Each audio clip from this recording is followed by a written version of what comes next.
Bismillahirrahmanirrahim. Assalamualaikum warahmatullahi wabarakatuh. Baik anak-anak sekalian, pada pagi hari ini kita akan menjelaskan tentang kewajiban terhadap diri dan keluarga. Jadi kita selaku hamba Allah punya kewajiban.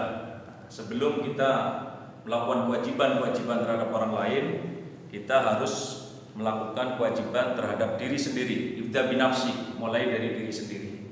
Nah, kalau sudah dari diri sendiri, masuk kepada keluarga. Oleh karena itu, kita sering melihat orang sibuk dengan urusan orang lain, tapi dia lupa. Dia sering ngatain orang lain, tapi dia pada dirinya dia lupa. Oleh karena itu, kepada anak-anak sekalian, sebelum kita kepada masyarakat, kepada kawan, kepada keluarga, mulailah dari diri sendiri. Karena dengan dari diri sendiri, otomatis orang akan menilai tentang bagaimana diri kita. Sehingga apa yang kita sampaikan, umpamanya kita nyuruh adik kita sholat, sedangkan kita tidak pernah sholat, pasti kadang-kadang adik kita itu marah dia. Adik kita kadang-kadang malah kakak saja tidak sholat perintah-perintah. Nah, ini contoh dalam keluarga. Apalagi kalau kita nyuruh kepada orang lain, malah kadang-kadang kita dicemooh atau dikata-katain. Nah, oleh karena itu kepada anak-anak sekalian, di sini kita mulai dari diri sendiri. Ini sesuai dengan perintah Allah. Dijelaskan dalam surat At-Tahrim ayat 6 yang berbunyi, A'udzu billahi minasyaitonir rajim. Bismillahirrahmanirrahim. Ya ayyuhalladzina amanu qu anfusakum wa ahlikum naran waquduha an-nas wal hijarah عليها ملائكة غلاظ شداد لا يعصون الله ما أمرهم ويفعلون ما يؤمرون. Jadi sesuai dengan perintah Allah pada surat At-Tahrim, ya ayyuhan nas, ya ayyuhalladzina amanu, hai orang-orang yang beriman. Jadi perintah tanggung jawab kepada diri sendiri, kepada keluarga, baru nanti pada orang lain, itu perintah Allah diberikan kepada orang yang beriman. Jadi kalau orang yang beriman itu memiliki rasa tanggung jawab. Nah, sebelum kepada orang lain, Allah perintahkan apa? Ya ayyuhalladzina amanu, hai orang-orang yang beriman, qu anfusakum, jagalah dirimu. Nah, diri kita dulu yang diperintahkan oleh Allah. Nah, sebelum kita berbuat melakukan sesuatu kepada orang lain, selalu muhasabah, koreksi, supaya apa? Kalau kita mau melakukan sesuatu, orang akan simpati, akan senang.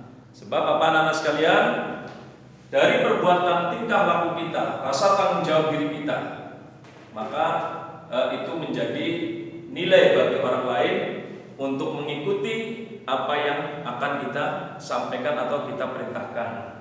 Nah, pada diri kita ini anak-anak sekalian, apa yang harus kita tanggung jawabi? Dari mulai rambut sampai ke kaki harus kita tanggung jawab, karena besok semuanya akan dimintai pertanggungjawaban oleh Allah Subhanahu wa taala.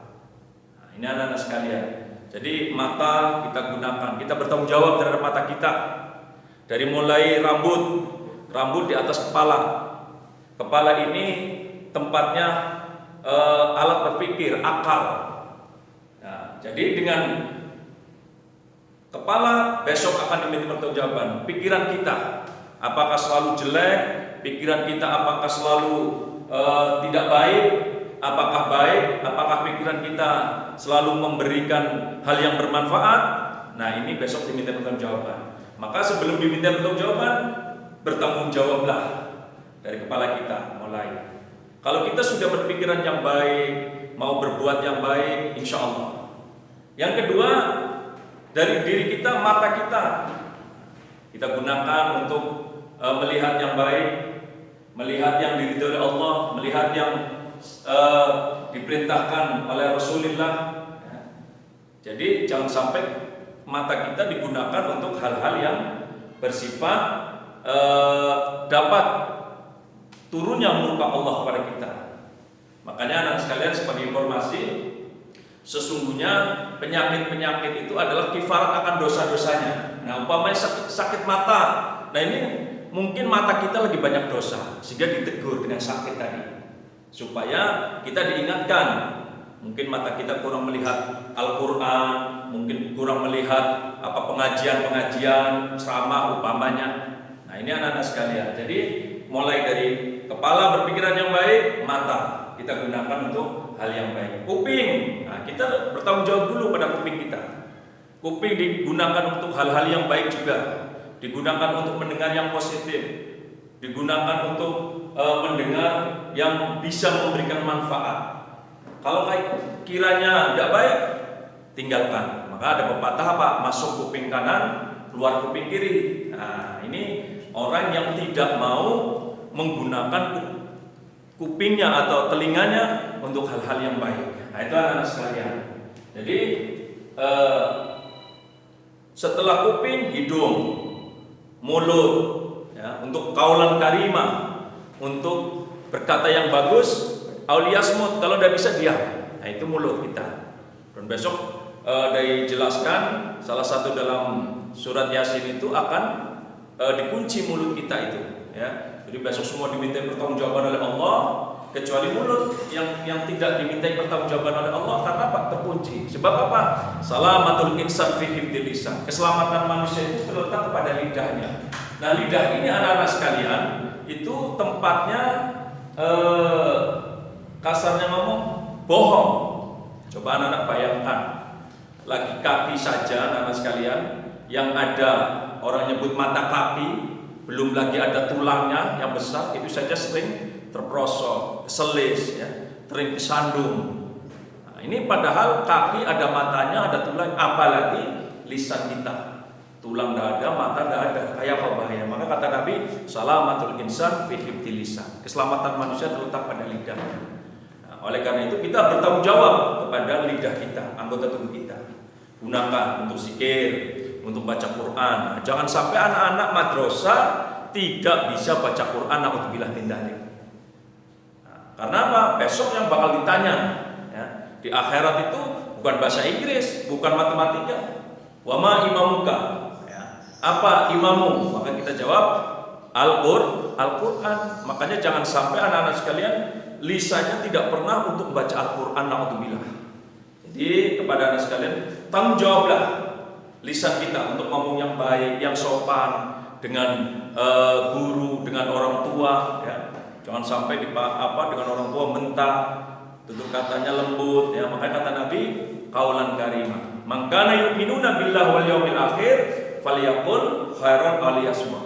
Jadi barang siapa yang beriman kepada Allah dan hari akhir, maka berkatalah yang bagus, kalau tidak bisa diam. Nah, itu anak sekalian. Maka lisan kita jaga.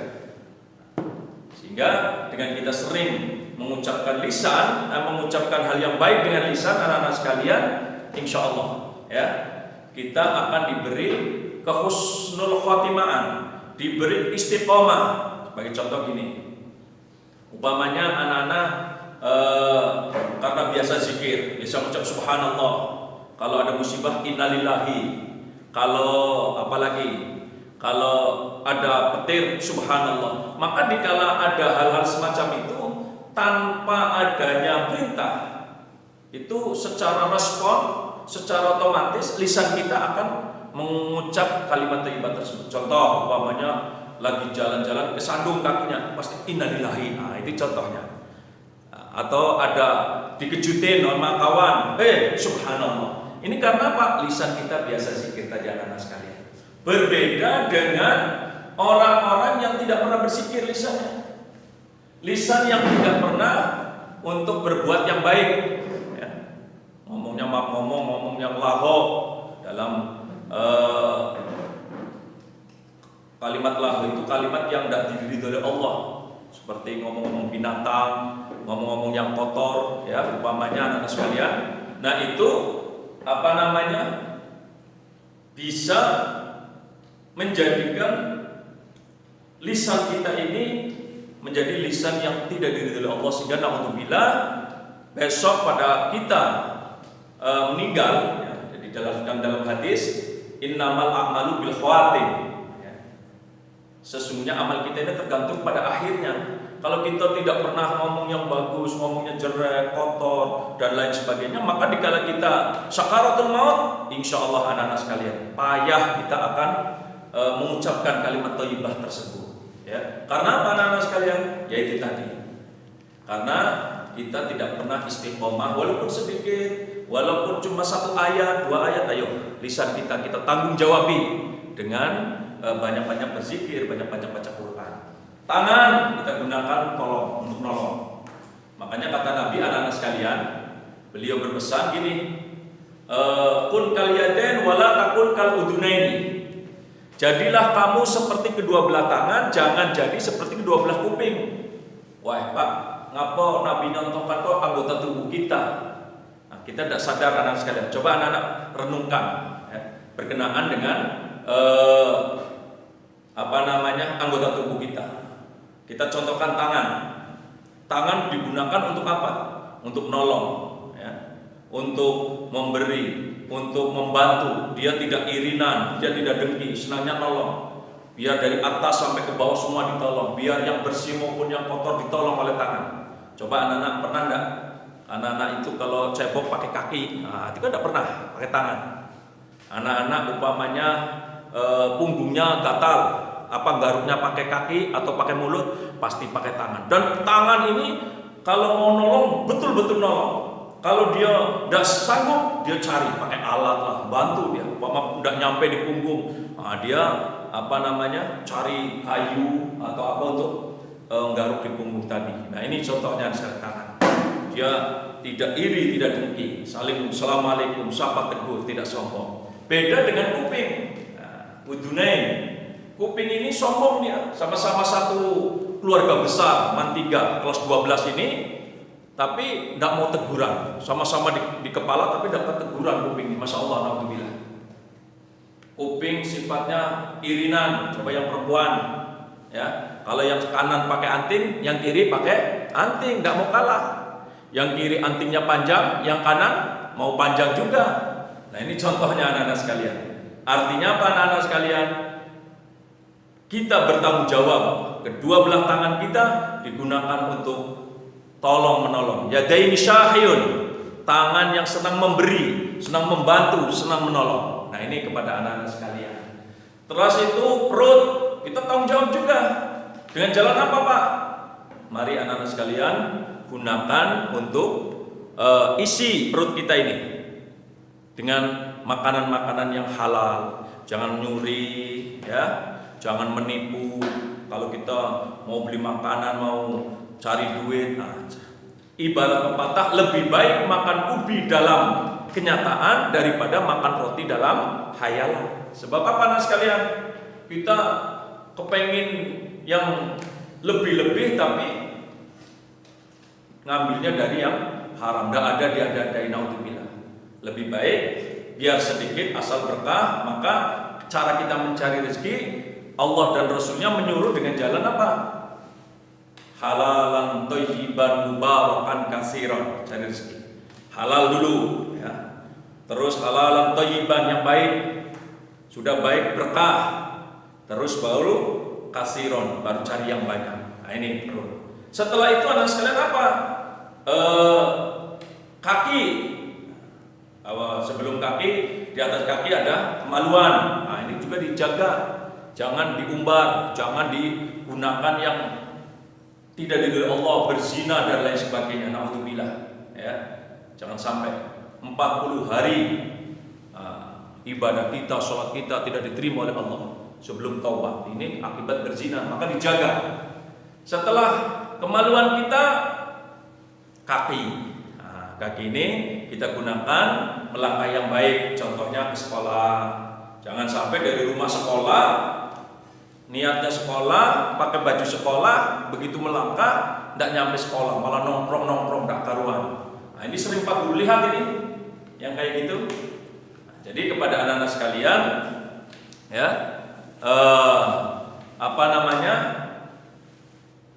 kaki kita gunakan. Pulang dari sekolah langsung ke rumah. Jangan sampai pulang dari sekolah luyur kemana-mana. Ya, itu contohnya. Kadang-kadang orang tua sudah nyari-nyari, datang ke sekolah, sering saya ditanya, Pak, ini sudah pulang belum? Nah, sudah Bu, dari tadi belum sampai rumah. Nah, ini namanya tidak bertanggung jawab terhadap kakinya. Terus gunakan sering ke masjid. Ya, kalau ada pengajian baik datang ke tempat pengajian. Insya Allah anak sekalian, kalau kita sudah bisa bertanggung jawab kepada diri kita dari mulai ujung rambut sampai ujung kaki, baru wa ahlikum, keluarga kita. Kalau adik tidak sholat, kalau orang tua nyari rezeki yang halal, yang haram, nah tidak ada salahnya kita ingatkan. Kalau orang tua kita ketiduran, bangunin dia untuk sholat dan seterusnya. Nah ini anak-anak sekalian.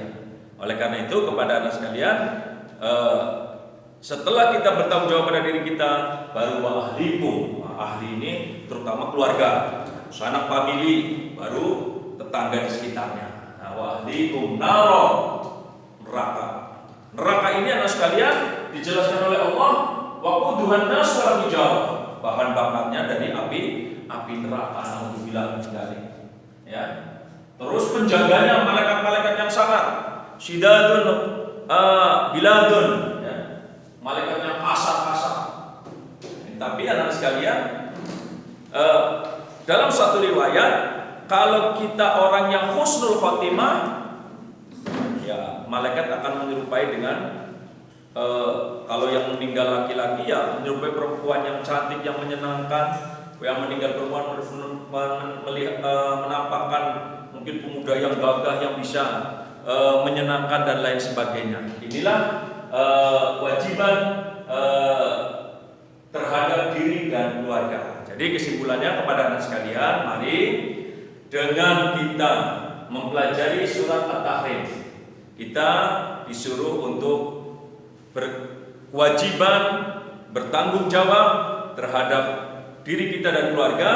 Namun sebelum kita bertanggung jawab kepada keluarga, mulailah kita binafsi bertanggung jawab pada diri sendiri. Nah inilah yang bisa Bapak sampaikan berkenaan dengan pelajaran kita pada pagi hari ini. Ya, mudah-mudahan ada manfaatnya dan anak-anak bisa mengamalkan dalam kehidupan kita sehari-hari. Demikian anak-anak sekalian, Bapak tutup dengan kalimat wallahul muwaffiq ila aqwamit thoriq. Assalamualaikum warahmatullahi